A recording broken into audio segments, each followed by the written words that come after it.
ఇవాళ మనం 30 రూపాయలు తగ్గుతుంది. కానీ ఒకటి సార్, ఇప్పుడు ఇది నిజంగా చాలా వాటి మీద భారం, డీజిల్ పెట్రోల్ ధరలు. రేపొద్దున్న మోడీ ప్రభుత్వం కూలిపోయేంత ప్రమాదం ఈ పెట్రోల్ ధరల పెంపుకి ఒక కారణం అవుతుందా? వన్ ఆఫ్ ద రీజన్ అవ్వచ్చు ప్రభుత్వానికి. కాకపోతే ఏంటంటే ప్రజలు ఆల్టర్నేటివ్ లేకపోవడం అన్నది మోడీ సర్కార్కి ఉపయోగం. రాహుల్ గాంధీని చూసి దేశం అంతా ఓటేసే పరిస్థితుల్లో లేరు. ఇంకోటి, ప్రపంచ పరిస్థితులు గమనిస్తున్నారు జనం.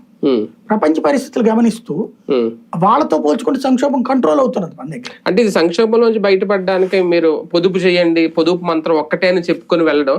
ఎందుకంటే ఇప్పుడు ఏం హైడ్రోజన్ వెహికల్స్, కార్స్ ఇంకా రావు. ఆల్రెడీ ఇప్పుడు ఎలక్ట్రిక్ వెహికల్స్ వచ్చినా పూర్తిగా వినియోగంలో కూడా లేవు. సో డీజిల్ పెట్రోల్ మీద ఖచ్చితంగా ఆధారపడ్డాం. ఇంకా దాని పొదుపు అనేది కూడా నాకు తెలిసి కొంచెం కష్టమే. అది ఎఫెక్ట్ అవ్వదా? అంటే బేసిక్ గా ఒకటే, కష్టం వచ్చినప్పుడు నువ్వు మారతావు, మారి తీరాలి. కరోనా రాకముందు ఆలోచనట్టుంది, కరోనా వచ్చాక ఆలోచనట్టుంది.